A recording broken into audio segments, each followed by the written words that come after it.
Ready? I'm going to game face now. All right, go. You ready? I'd like to call the regular meeting of the Board of Commissioners to order for September 23rd, 2019. Let the record reflect that Commissioner Urban, Commissioner Query, Commissioner Melton, and Commissioner Miller are present, as well as the mayor, and that Commissioner DeMint and Mayor Pro Tem Higdon are absent this evening. Let's do a safety minute. If we need to evacuate the building, we would go out these back doors. There's a stairwell to the right in the far corner. There's also a stairwell to the left at the back of the building. Please go down those stairs, go out the front door, and move away from the building, either in the front or at the back parking lot. If you have any items with you, please push those under the chair in front of you so they don't have a tripping hazard for anyone else who's trying to get out. And we also have a defibrillator to the right of the dais out in the lobby. It's self-directed. We also have the trained police chief here if we need to use it. He should be the one to move forward with that use. So with that, I'd like to turn to Commissioner Melton for the invocation. Thank you, Mayor. In lieu of a formal prayer, I did this last time. It was my turn to offer the invocation. Since we were together last, we've had the anniversary of 9/11 and all the things that 9/11 means, the anniversary of that horrible day. And we've also just weekend had the anniversary of Hugo. 30 years ago, Hugo came through here.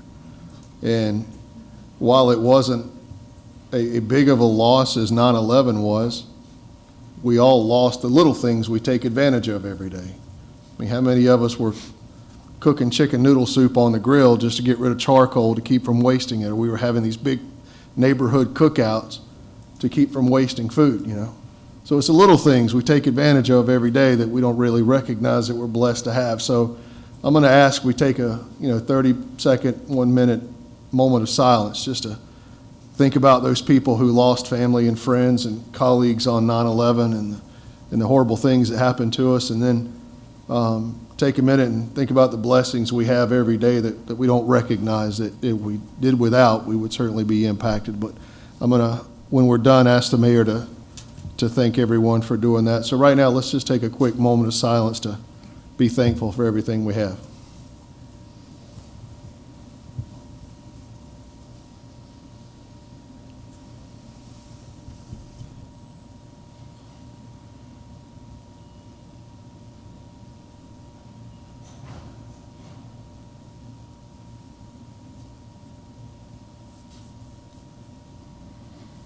Thank you, Mr. Melton.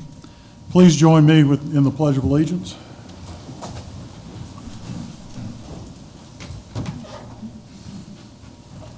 I pledge allegiance to the flag of the United States of America and to the republic for which it stands, one nation, under God, indivisible, with liberty and justice for all.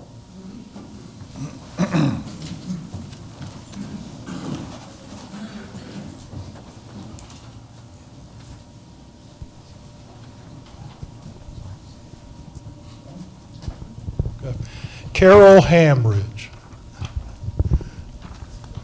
There you are. If you would like to come up here with me, please.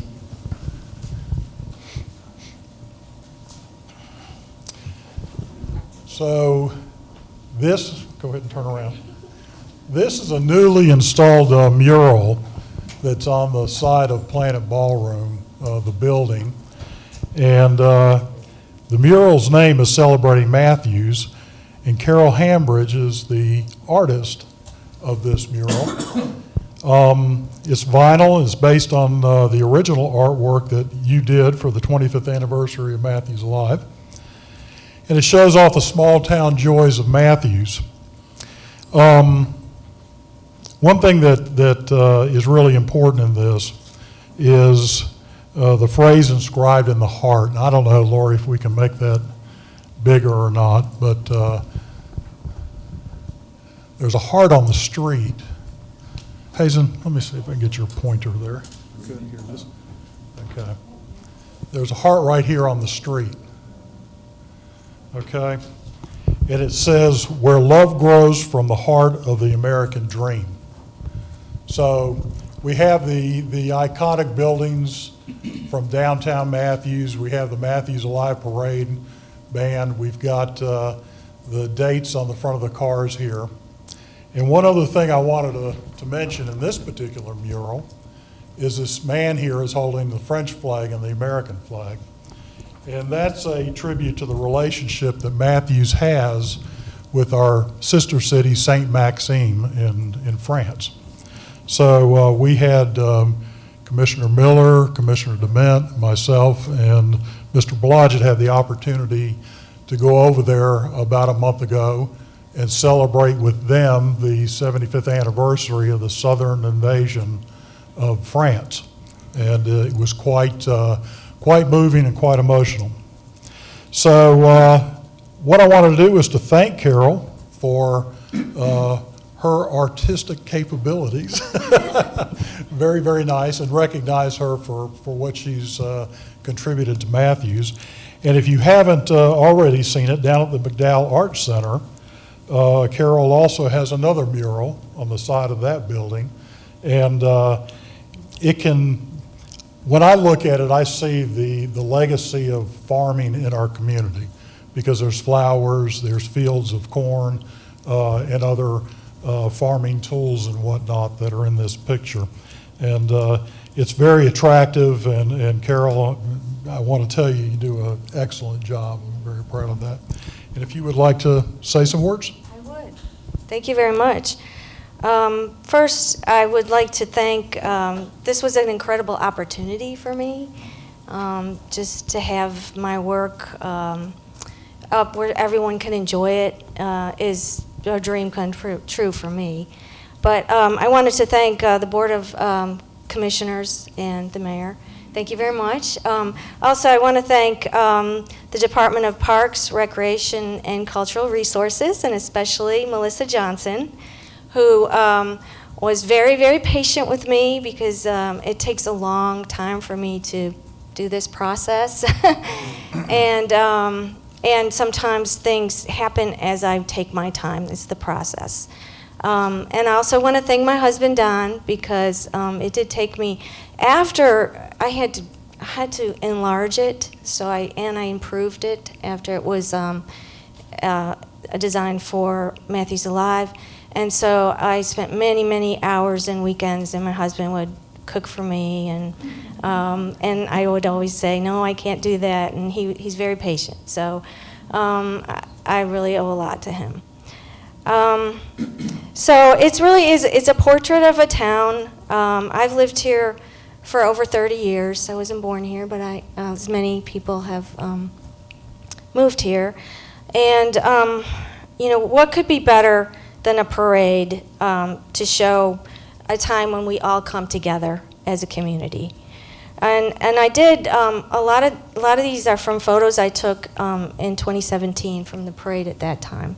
And if you remember, that was a very turbulent election period. And then after that, coming to the parade and seeing everyone coming together with their American flags, and you could see a lot of red and you could see a lot of blue, and you could see a red car and a blue car, and everyone was there with the American flag.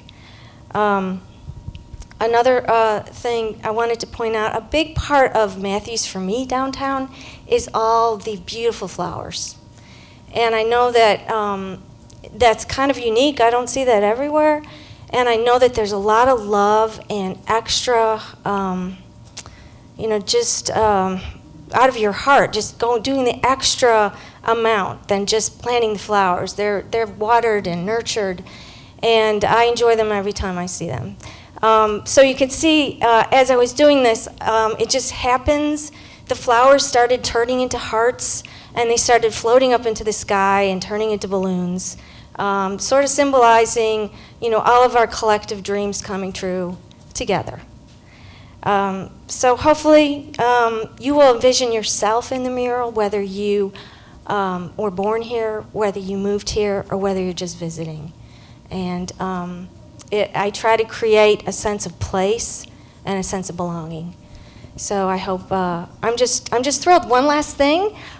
So it's entitled Celebrating Matthews, and we are celebrating the Matthews mural on this Saturday at in front of Mojo's. Everyone is welcome. I want to invite all of you.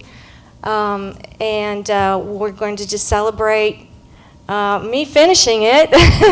And also, a celebration isn't really a celebration unless you include people. So come down, have a drink. We're just gonna hang out in front of Mojo's, and the two cars are gonna show up because they're real excited that they're in it. And we're just it's just sort of be like an open house, buy some food downtown, and it'll be like from 5 to 9. So thank you very much. It's beautiful.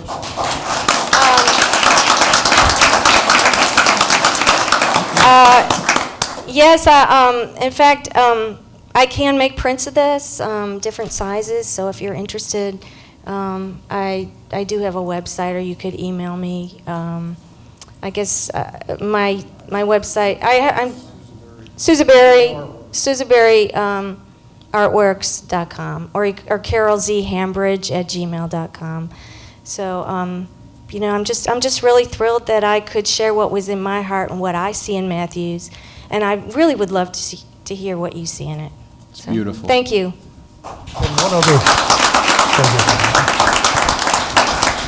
One other thing I forgot to add is we took a copy of the poster and had it framed and took it to France and presented it to the mayor in St. Maxime.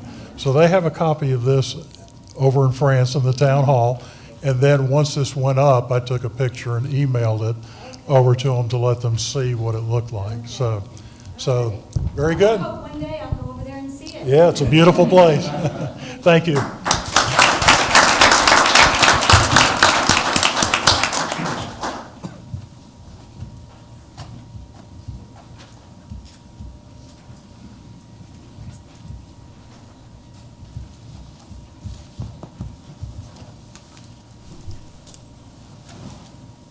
Okay, the next item on the agenda is the introduction of the Mecklenburg County Sheriff Community Engagement Team. And we have Officer Martinez and Officer Harvey with us this evening, and they're going to provide some information about services that the Sheriff's Office can provide. Welcome. Thank you. Thank you for having us. Thank you, Board of Commissioners and everyone. My name is Officer Martinez, and this is Officer Harvey, and we are part of the community engagement team with Mecklenburg County Sheriff. And we just wanted to come out and just introduce ourselves, kind of put a face to the name, and just to kind of let you guys know that we are working in our community, and we want you to get to know us, and we also want to get to know you guys and your community. Currently, the sheriff is really excited that this is a newly formed group, so it's only been in effect for a few months, but we're very passionate and very excited, and we want to be a part of this community. I myself am a resident of Matthews, and I love this city, and I definitely want to take not only the Mecklenburg County Sheriff's job that I do, but bring it to the community as well. So the Sheriff's Office currently offers Citizens Academy for those that want to know more about what the Sheriff's Office does. You can apply or go online, and that's something that we offer. We also have active shooter. If anyone's interested, we can come out to you, to your church, to your communities, and we do a presentation with some safety tips and some things you can do in the event of an active shooter. But we're really excited, and we just want to let you know that, again, we want to get to know you guys, and we want you as a community to get to know the Sheriff's Office.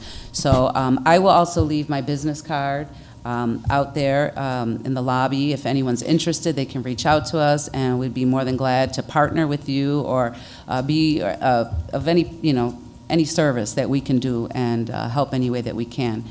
Did you have anything? Some of the things that we do, like tomorrow, we have a food pantry over on Clanton Road. We've partnered with Hickory Grove Baptist Church and Second Harvest, trying to get to communities that need help. We have started going into Title I schools, mentoring the kids there. We partner up with the behavior modification technicians, counselors. Some people just are lacking, and we want to change how they interact with law enforcement. So meeting them, that's why we have a different uniform, so that it's not off-putting, so that we're more approachable, so we can build some relationships with the children. Like she said, we're in the process of trying to build an academy for elementary and middle school kids, so they can come out and learn what we do, but also make it exciting and fun. Learn what everything that we do. We are in charge of the detention facilities. We have 2 of those. We're in charge of security for the courts, serving all civil process, and we want to get to know everybody. Not so many people don't know what we do, so we're here to get to know you. We have some information on the table outside the door to the left, and she said if you'd like to get in contact with us, we'd be more than happy to get to know you. Okay, thank you. Are there Thank any you. questions?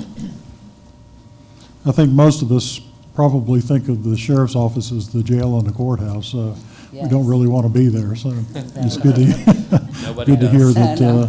you're out in the community, and certainly appreciate you being here this evening. Thank you. Thank you Okay. for having us. Thank you. All right, thank you. Okay, the next item is items to be added to the agenda. Mr. Manager? No items to be added, Mr. Mayor. Okay. Next item is public comment. No one signed up for public comment this evening. Next, we have the consent agenda, items 9A through 9C3. Do we have a motion? Motion to approve consent agenda items 9A through C3. Second. Motion been made and seconded. All those in favor? All those opposed? Motion carries unanimously.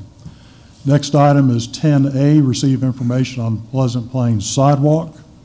And Susan Habina Willard is here to speak to us this evening. Susan? Yes, I am. Thank you, Mayor and Commissioners. Last month, we talked about the fact that the estimate came in for the multi-use path just excessively high, and the real issue being the bridge is the difficulty trying to make that connection. Staff offered to make improvements to the existing sidewalk to make sure it meets ADA compliance, fix any broken pieces, fix any curb ramps that need to be repaired. And we were asked how much would we need for that. We went ahead and did some measurements and evaluated the existing sidewalk from Weddington all the way down to McKee, and determined it would cost approximately $60,000. That does include, if the DOT will let us do some pavement markings over the bridge to shift the vehicle traffic away from the little sidewalk. So that $60,000 does include that as well. Currently in the CIP, we do have that local match for the original project. We've got $47,000 left in that. If that could get allocated to improving the existing sidewalks, then that would cover most of that work. We would just need a little bit more that could then be handled by the streets and sidewalks budget. Information item, really, we just wanted to inform you, we do plan to move forward with these repairs. Our crews can do it, get it scheduled. Any questions? Any questions for Susan? Mr. Miller? Thank you. I just wanted to compliment you on achieving the end result of being pedestrian-friendly in that area, particularly with the bridge over troubled water getting extended and widened and sidewalks being built there. This would be a good way of connecting it further down Pleasant Plains. We appreciate it, and saving the town money. Thank you. Mr. Melton? Thank you, Mayor. Susan, do you have a timeline? Good question. Life, any thoughts on what the lead time is for the sidewalks crew? A lot of it's going to depend on the FDR and our crew availability with getting ahead of the asphalt repairs and overlay. Would you say by the end of the year that could be completed? So by the summer of next year, is that what I'm hearing? By the spring. Okay, so I did put in here that it might be able to be completed by the end of this year, but now Life is saying maybe springtime. Okay, the reason I asked is once word gets out, which I hope it does very quickly, people are gonna, that sidewalk is used extensively by people who live in my neighborhood down to Ashley Creek and traveling all through that area to get down to 4 Mile Creek Greenway. And when they started asking, I wanted to have a halfway accurate answer to give to them. Correct. So our sidewalk, so what we do with the overlay program is the sidewalk crew goes in first in those areas we're going to be resurfacing streets and fix all that up. So they're moving ahead of the overlay program, which is what Life is referring to. So they are committed for several months in that, and then we can move on. Okay. Pending any emergencies, of course, would step in ahead of it. For clarification purposes, the sidewalk that's over the bridge, which is 3 feet wide, we do not plan on widening that sidewalk. Our intention is to move the traffic away from that, I guess, to the west, so that folks feel more comfortable, but the sidewalk will still remain 3 feet. Is that correct? Thank you for clarifying that. Yeah, in order to actually widen the sidewalk, we would need a structural analysis of the bridge, and that would be very cost prohibitive, I think, at this point with that. So by moving the traffic over, at least if you're on a bike, you would have more room on that side to cross. If you're on foot, the cars aren't whizzing by you as you're scrunched up against that railing. We did look into improving the railing as well. The DOT's feedback on that was if you do that, you need the big arch cage over it. And staff needs to think about that further. If we decide to put a cage over that bridge, we will definitely let you know. But right now, we're not planning on doing the cage. Any other questions? Okay. Thank you, Susan. Next item, 10B, consider plan site approval for the Hendrick Matthews. Mary Jo Golnitz. Good evening. This was first heard last month, 2 weeks ago at the September 9th meeting. Since that time, the applicant has revised their request to show 2 different areas than originally planned. So they originally had planned to use this area and all of this area for stockpiling dirt from another location.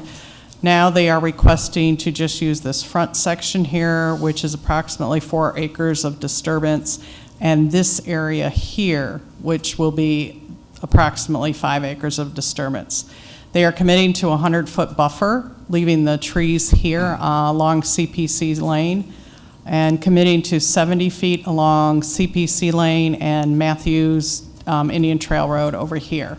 So these are the disturbed areas where they're going to move soil from their site in Charlotte over here to Matthews. There was a tree survey that we did receive, and these green dots are the larger trees that have been identified, but now that they're only going to be disturbing this area, they will be leaving this section alone. So, and this area in here is mostly pines. Ralph Ramser, myself, the engineer, and a representative from Hendrick. The mayor and 2 commissioners were out on the site and walked the property. So they've committed also to a maximum height of 25 feet on the stockpiles. Any questions? Any questions? Okay, I will say I want to thank the Hendrick folks for working with us on this. That lower area on the map is definitely scrub pines and a lot of weeds and whatnot. So we are saving a significant number of trees with this plan. So certainly appreciate you helping us out with that. Okay. Mr. Urban. I'd like to go ahead and make a motion that we accept the site plan as shown this evening for the Hendricks, subject to landscape manager review and approval of the tree survey. And this is all related to the memo dated September 18th, 2019 by Mary Jo Golnitz, senior planner. Second.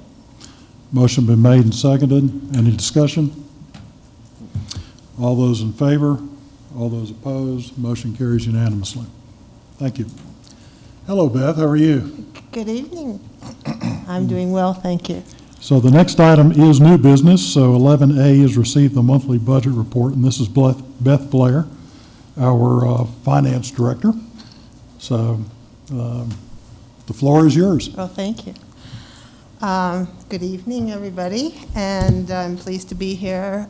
This is the budget report as of the end of August, which is the end of the second month of our fiscal year, and both the revenues and expenditures year-to-date are consistent with the prior year, so we're on track as far as where we should be, and I don't have any concerns at this point in time. So does anyone have any questions? Any questions for Beth? Okay, Okay, thank you. thank you. Next item is item 11B, consider application for VW grant, and Life Fitzpatrick is here. Life, how are you? Oh, good, Mr. Mayor. How are you? Good. Thank you for having me again. So I'm here just to ask for, I guess, the board's approval to submit a grant application. This is from the North Carolina Department of Environmental Quality through their Division of Air Quality. The goal of the grant is to achieve significant reductions in diesel emissions. This year's application is phase 1 of the North Carolina Volkswagen Mitigation Settlement Program. They're going to have approximately $24.5 million available for various funding levels, from transit buses, school buses, to on-road trucks, and also off-road equipment. This is a reimbursement program, so the town would have to allocate resources, make purchases of the equipment that's approved, and then we would have to submit paperwork to get the reimbursement. The proposal timeline is the application is actually due next Monday. September 30th. I saw 5 and I got thrown off. Next Monday at 5 p.m. The evaluations of the applications will be this fall. They expect to also select this fall, and the grant award notifications will be sent out at the end of the year or the beginning of 2020. The applicant, that would be us, would have to complete the project within 2 years. That would be purchasing and submitting the paperwork for reimbursement. Here's the equipment summary. We're looking at replacing a 1996 dresser wheel loader. The equipment cost is approximately $135,000. This is a 25% matching grant, so VW would reimburse us 33%, so our final cost would be $101,000. Those are just estimated numbers. We also have a 1995 link belt excavator. $165,000 is our projected cost. We would get a matching grant of $41,000. Our final expense would be approximately $123,000. Our dump truck actually qualifies as a 100% matching grant, so while we would have to allocate and spend $170,000, that full $170,000 would be reimbursed through the grant. Fire department also has a 1997 American LaFrance rescue truck. The estimated cost for that is $600,000. We think it's a 25% matching grant, although the state hasn't gotten back to us on that, so we're putting it in as our final expense would be approximately $450,000. So while we are looking at an equipment allocation cost of just over $1 million, we would recoup at this point approximately $400,000. Now, all this equipment is at the end of its useful life, so this is equipment that we do have to replace at some point in the near future. Here, for example, is the link belt. It's actually on the CIP for 2020. One of its big limitations is it doesn't have a thumb, so anytime you're trying to pick something up, you can't grab it. It's really only a digging capability right now. So this is an example of a newer piece of equipment, and you can see the thumb on the end of the bucket. So what that allows you to do is when you're cleaning out creeks or having to move stumps or anything like that, or even large piles of debris, we can actually just bite it and pull it out of the creeks or load it. This is something that our stormwater crew does use quite often. It is the larger of the excavators that we have. The smaller excavator we use on smaller projects, but this one is necessary for large lifts, including like pipes or trench boxes that the other one just can't move. The other piece of equipment is this 96 wheel loader. It's on the CIP for 2023. This is used a lot for for salt, for moving salt when we're doing brining operations in the winter. So it's seen a lot of wear, and that salt heavily impacts the long term of the steel and the frame and structure of it. It also lacks a lot of versatility. The bucket on this cannot be changed. Newer models of wheel loaders, it's actually what they call work tools. So the buckets from inside the cab, you can flip a switch and you can actually change the bucket. And here's an example of a newer wheel loader.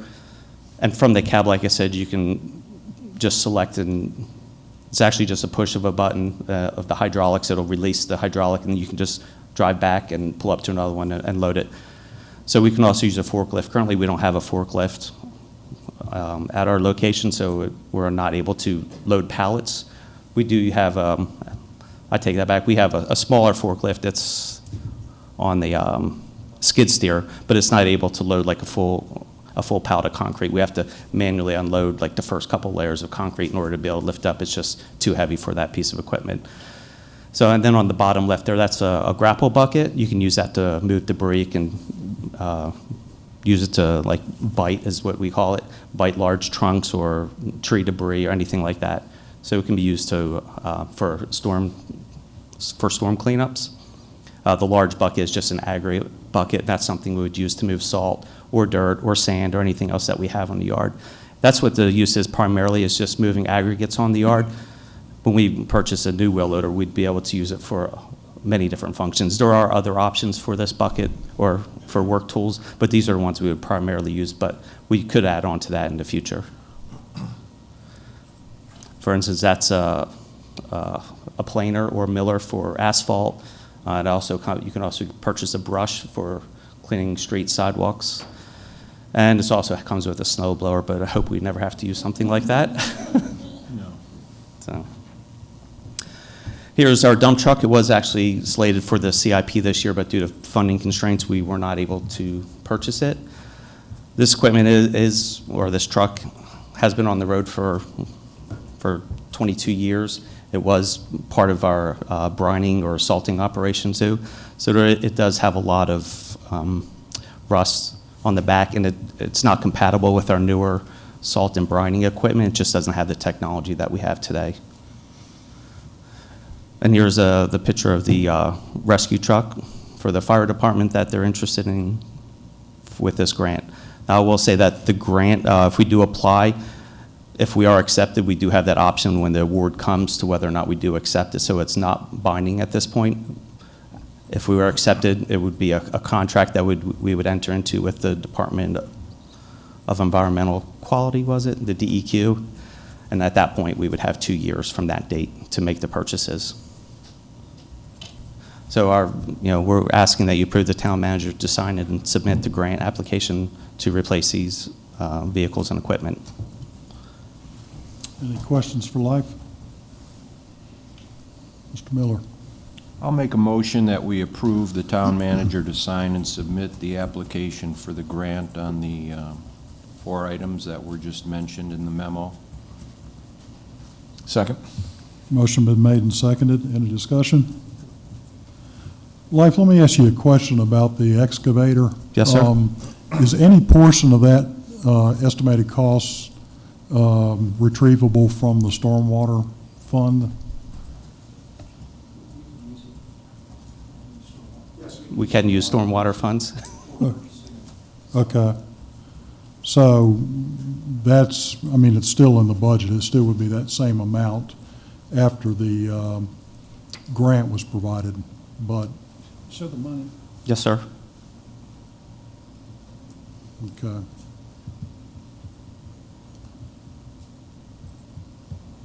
So the 165, a portion of that could come from stormwater then?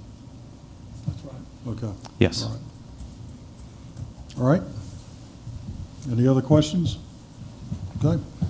All those, we've got a motion and a second. All those in favor? All those opposed? Motion carries unanimously. Thank you very much. Next item, 11C, is to consider the preferred alternative for project U5763 Highway 51 widening. And Susan, you're not Dana. Nah, I was coming anyway. You know I like to Okay. present. All right. Yeah, Mayor and Commissioners, I appreciate your patience as we once again bring up this intersection of 51 and West John Street. If you recall, back in August, the DOT came and presented to you their alternatives. Dana's been pressing them to find an alternative that does not impact this intersection as much while still not losing the performance of the intersection. Alternative 4 is the reduced continuous flow intersection / median U-turn is what they're calling it. If you can go to the last page, I just want to remind you the original concept. Do I have a pointer? Here it is. The original concept impacted, this is John Street, this is 51, here's the railroad, impacted John Street all the way down to Covenant Church Road, all the way up past Industrial Drive. It impacted 51 across the railroad, all the way to Cruise Road, and then, of course, this part to the west is part of the regular project limits. The reduced CFI median U-turn actually performs equal or better than that big project. It impacts John Street just this little bit, for West John Street, just this little bit of tie-in. They can tie in before they even hit the railroad bridge. That's less cost to us because, of course, we have the betterments that go along those project lengths, which is a pro and a con, right? We liked getting a multi-use path down there. We liked getting the signal at Lois Street, but we also didn't like a bunch of traffic dumping into West John Street. We believe the DOT heard us. The DOT tried their best. You see the impacts on Old Monroe Road don't even get up to Industrial Drive now. Unfortunately, the impacts to these properties on this Page North side are still there, but the impacts to the southern side and along the frontages are much less. The DOT has come back and requested that the board formally endorse this alternative. That's not something that historically I think the board has done, but we said, per his request, we said we would ask if you wanted to endorse it. The way Dana phrased it in the memo, I think, is perfect. If you feel it's appropriate to endorse it, then do so. If not, any feedback you have, I'm happy to, or Dana, I'm sure will be happy to carry back to the DOT for you. Any questions on this? Any And questions? what we're asking? Mr. Query? Does this still impact all the way to Sardis Road on that of going beyond this map? That's a good question. It does. So the project limits are from Sardis to John. So Sardis Road is still getting improved as part of it, and still going west of Sardis Road. That is still, and it's what we've seen the last time, which it goes past a couple side streets to the west. Okay, and the other question is, it looks like it does go up past Industrial Drive a ways with a median or something in there. Is that something that's currently there, or is that something they're going to add there? What I'm seeing is the project limits. Thank you. Yeah, keep going. Let's see. Here's Industrial Drive, It looks like just something going and here's the end of the project limits on Monroe Road. So Monroe Road will stay the same beyond that point? As currently shown in this diagram, yes. Now, they haven't done detailed design plans, so that might change. But it's certainly not being widened as much here as it was with the full partial CFI. Full partial? The partial CFI. Okay, Sorry. could I ask you to ask them a question and let me know if it goes far enough that it would impact the ball fields from the church up there, Can you that parking scroll to the lot? last page? In the original one, here's the parking lot for the ball fields. In the original one, you see these lanes go past the ball field, and that was a median. Yeah. So what I'm seeing in this sketch, I'm still calling it a sketch, is that the improvements end at Industrial Drive. It still kind of looked to me like they got a median or something, and maybe I'm just not seeing that correctly on your new version. It didn't Go back to it again. How they code it is orange is existing pavement, yellow is new pavement, and the project limits are here. Can you blow up that section from there up to the top of the? I think what you're just seeing is line work of existing edge of pavement. That's existing. They're showing existing edge of pavement. This is the center line. So what you're seeing the drawing line work Okay. underneath, but that's the surveyed center line of Old Monroe Road. Okay, and the reason I'm asking is because the church is asking us to make some changes in that area.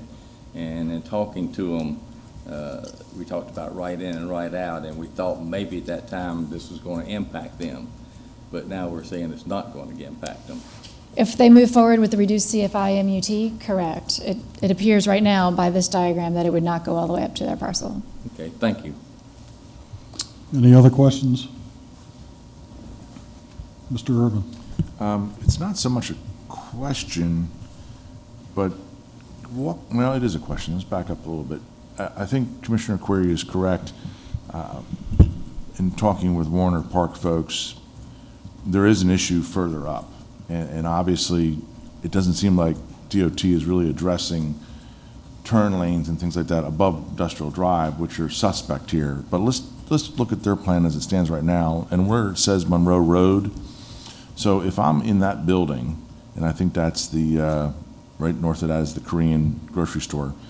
If I want to go left out of where it says Monroe Road, I have to turn right, go all the way down the intersection, correct? Turn right again, go down 51, or do I turn, how do I maneuver back up Monroe Road? Because one of the things I've been seeing, and we talked about this in talking to the Warner Park folks, are the ability to maneuver left and or right is really problematic here. So walk me through to the best of your ability. If I come out of that particular building and I want to go left, what do I have to do? So what I don't know is if U-turns are being allowed in this intersection. You see this dual left, a lot of times that inside left turn is a U-turn. And it depends on your destination too. When you're coming out of here and heading back to Charlotte, there's the opportunity to go into this slip right and make a U-turn and then do your left through that intersection again. Your left would be this crossover, right? So there's some backtracking that we see when there are medians installed restricting access. But I think typically this U-turn movement can happen in the intersection. Well, I guess, I mean, if people want traffic to go around town, and that's fine, this is a potential solution to do that, and we have to begin to learn to live with things that we don't necessarily always like. And I understand we can do a lot of landscaping and different things, but it seems to be DOT is laser focused on one particular item and isn't resolving other issues as well. And I don't have a problem sort of supporting the project, but I'd really like to come back at maybe at a 5:30 and walk the board completely through all the maneuvering scenarios, because we keep forgetting about the folks at Charing Cross and stuff like that and what they have to go through. And my case in point is I think that retailer will really, those businesses on that one side will really suffer from the fact that once a person says, I've got to drive 5 miles to go back up Monroe Road, whereas right now I can turn left, it's going to be a detriment. And in the real world, it makes a big difference to people coming and going. And I also have a problem with the Warner Park issue, is that we're going to have all these lanes and they're going to terminate, and then right past that point, we still have the Warner Park debacle. We have the fact that people can drive down the center lane, they shouldn't be, but they're using it as, it's kind of like in a racetrack, emerging area from that aspect of it. And I think they're so laser focused on this intersection, there's so many other things that need to be addressed that I'm just not comfortable. I get, yes, we want to move more traffic, we want to circumnavigate downtown, this is a strategy for it, but it seems like we're not dotting all the I's and crossing all the T's correctly, and I think it would jeopardize some businesses here. They would go out of business, we would be stuck with blighted buildings and vacant lots and stuff like that. So I'm bereft with caution at the moment.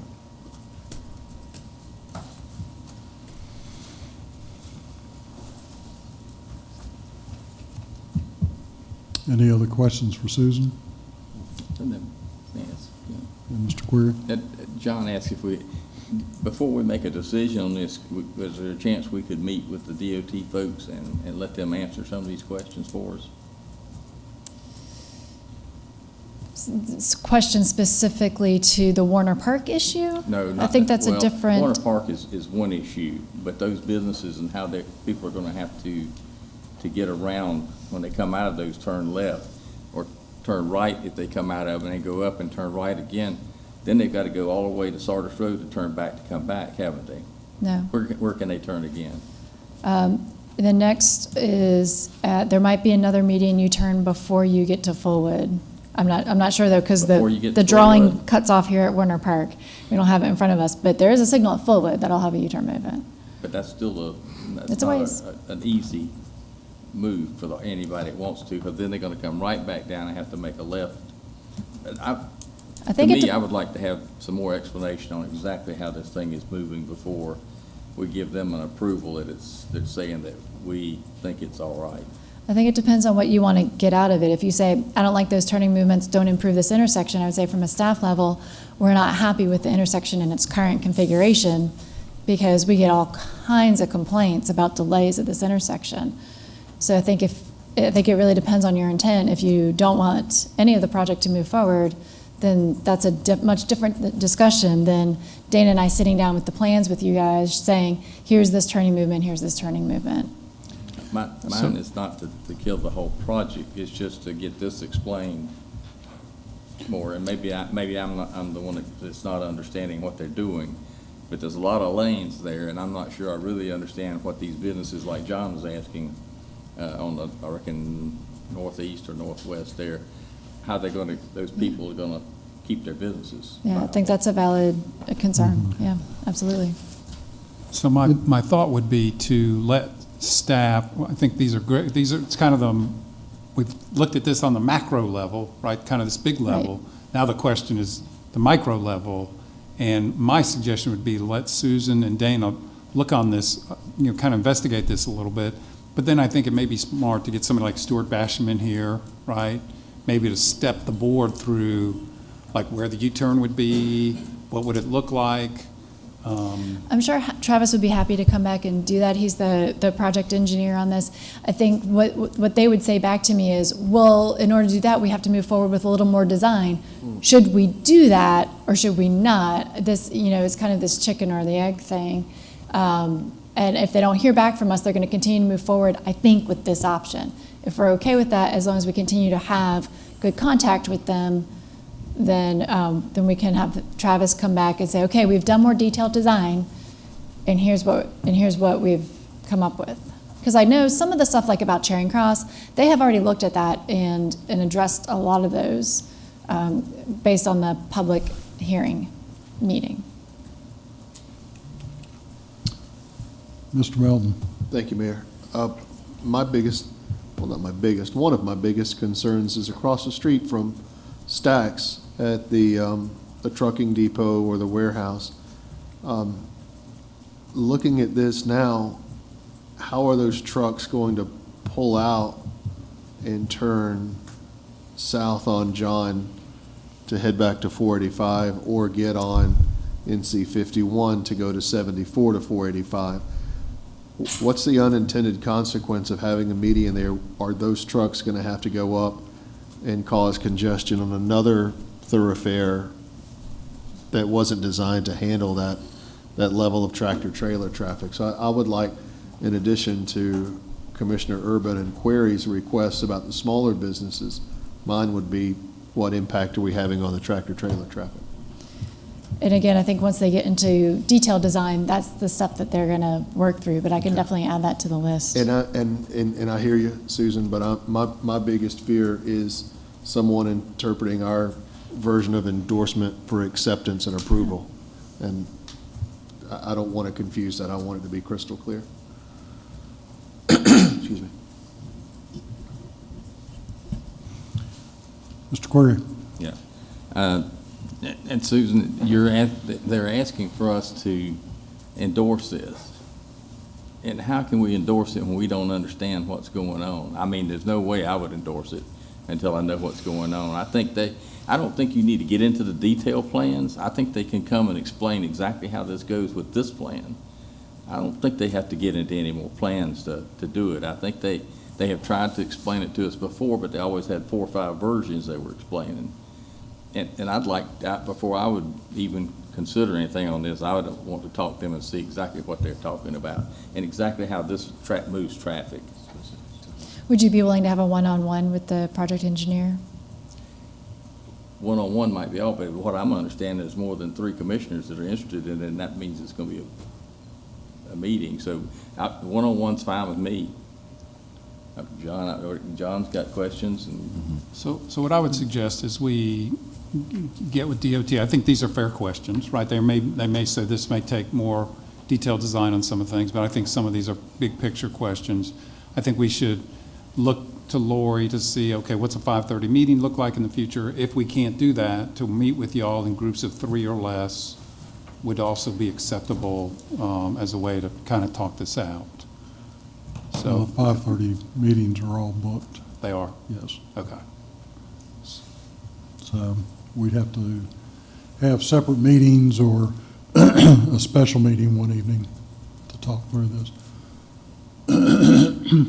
I guess my concern, Chris, goes back to the discussion that we were having last week about the application from Warner Park. And when we started looking at this map, when I brought all those different papers in there, we started looking at it and realized that there doesn't appear to be any way to turn around other than coming down John Street.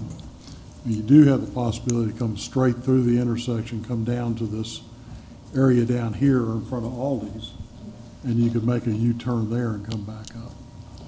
But otherwise, you're going down this way or that way a pretty good distance in order to make a U-turn. So, Mr. Urban. I mean, I really do think that they know, having been doing this for a long, long time, what their answer is about this. And I think it's about moving the traffic, and they're not worried about the incidentals. And to say that they got to get a little bit more design detail, I don't think they have any compunction to worry about those businesses. And Chris is right about the tractor trailers, getting them up to speed, turning, maneuvering, or whatever. This is a dangerous situation from an economic standpoint for the town and businesses in there, but it will achieve moving the traffic. And it was that aha moment in talking to the Warner Park folks that this sort of realization came to us. Wait a second, how do we maneuver these things or whatever? And I guarantee you, as a designer, if they haven't thought ahead of this curve, and in their mind they probably all have a pat answer, is like, well, we don't care.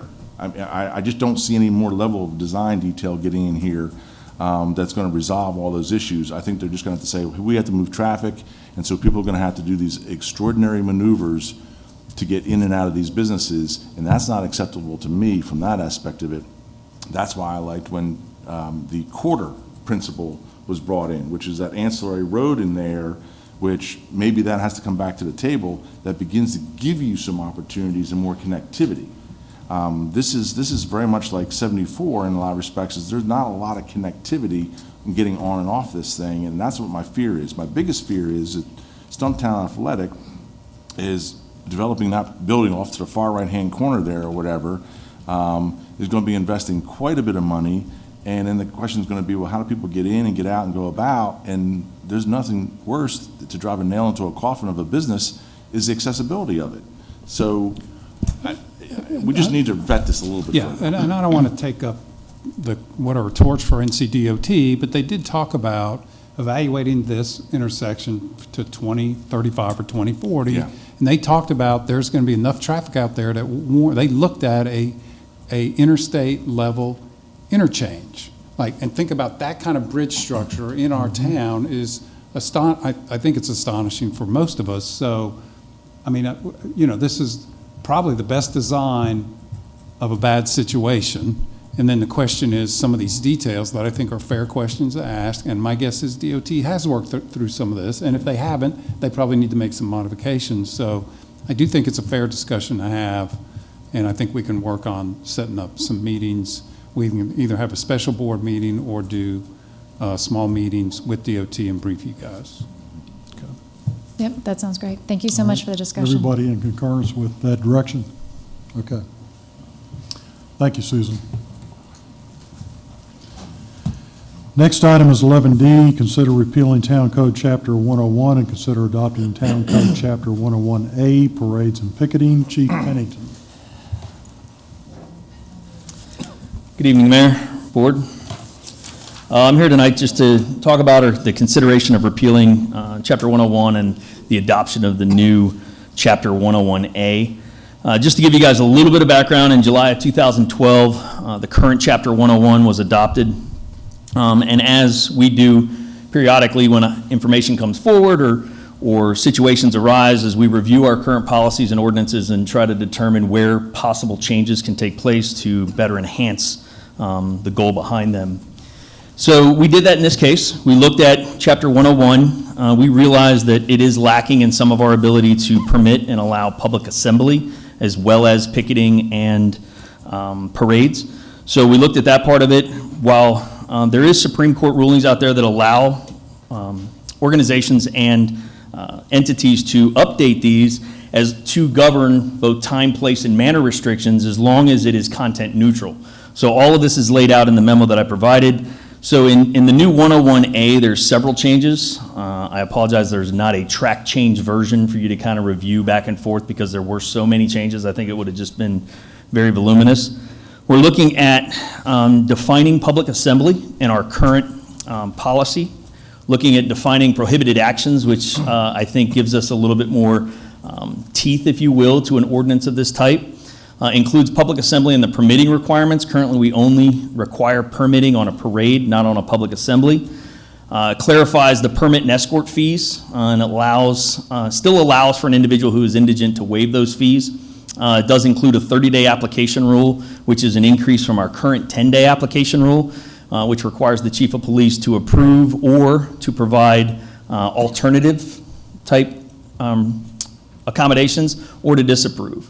It also defines the issuance of standards and factors to be considered by me or the chief of police prior to the approval, and it includes the ability to limit multiple or conflicting events within locations. Now that, under the time, manner, and place restrictions, we can limit the number of activities inside of a current location if that current location can't accommodate multiple events. It also articulates criteria for a non-First Amendment event, which we think is important because it ensures that whatever event does come to Matthews is contributing to our economic revitalization, our business development, and those type of things. That has to come before the board. And it requires the chief of police to notify in case of rejection and provides that alternate permit or direction. So we provided you with the new 101A. Hopefully you guys were able to look through it, and I'll take any questions if you have them. Any questions for the chief? Mr. Irvin? I think it's in here, but I just wanted to hear it from you. Thanks for making me have to read the whole thing. You actually have a misspelling on 15C. Well, thank you for pointing that out. It's impact and cost of the event to the town. It's the event to the town. But anyway, my question is, this whole aspect of parades or events, it's highlighted under 15B, to the extent in which the event contributes to economic revitalization and business development of the town. It sounds like there's criteria in here when businesses come together and do a small event, or the Legion wants to do an event or whatever. They don't have to come before you. Well, there would be a permit or an assembly requirement. Okay, so let's take an example of Serpur and Percussion. They've come to the first Thursday as an occasion. How does that figure into that? If there's no closing down of streets or those type of things, then there's no requirement. So the Shamrock event, so that's, again. Correct. Okay. So there's some stepping stones in here. We have, because there's a lot of little functions that businesses do and whatever, and people expect, and I would think it would sort of be burdensome for them to keep permit after permit after permit. Yeah, we're talking about those events that require closing down of streets, require manpower and of police departments, of fire departments, of our public works. Those type of requirements require a permitting because, you know, if an event comes to the town of Matthews that we cannot sustain, we cannot support, we can't provide adequate security for, then how can we allow that to happen? So we have a clear demarcation and a threshold. Correct. And those are non-First Amendment events. Okay, thank you. Mr. Melton? Thank you, Mayor. Not a question for the chief, but a question for our attorney. Charlie, have you had a chance to review this, and is nothing concerned you? The chief and I work together on this. Okay, so this has your green light? Absolutely. Okay, thank you. Okay, do we have, well, let me point out to you that Staff has two recommended motions. The first would be to repeal Chapter 101 and then adopt Chapter 101A. So do we have a motion, Mr. Urban? I'll go ahead and make the first motion that we repeal Chapter 101, the current parades and picketing ordinance. Second. Okay, motion made and seconded. Is there any discussion? All those in favor? All those opposed? Motion carries unanimously. Okay, motion number 2 is to adopt 101A. Do we have such a motion? So moved. Second. Okay, any discussion? Okay, all those in favor? All those opposed? Motion carries unanimously. Thank you, Chief. Appreciate it. Next item is consider police department building upgrades. Chief Pennington. Thank you. To give a little background, the current headquarters that the police department is housed in is at 1201 Cruz Road. This was originally built in 1994 as a warehouse slash office space. The town of Matthews acquired this building in 1999. The police department and fire department moved into this building after several upgrades in around 2001. A lot has changed since 2001 in our current environment, if you will. This was originally designed as an open concept lobby, an open concept area, if you will, meaning the bathrooms, the lobby, the record section. We are proposing, and we did request in the budget this year under the CIP to provide some additional upgrades to our lobby area. And those upgrades include some security measures, not only to basically blocking off the bathrooms from 24-hour open access, which is identified or could be identified as a threat location, if you will, inside the police department, closing that off and changing the layout to our record section, as well as providing much-needed walk-in location to take reports from walk-in witnesses and victims. Currently, our current layout is if you come in and you want to file a report with the police department, you are walking past admin offices back to an area to sit down and take a report, which is not the most conducive for a working environment, considering the number of people that we have coming back through there. The design includes a workspace in the front lobby that the officers can take a walk in. It's closed off so that they're able to sit down at a desk or at a table and take those complaints or concerns from them. Again,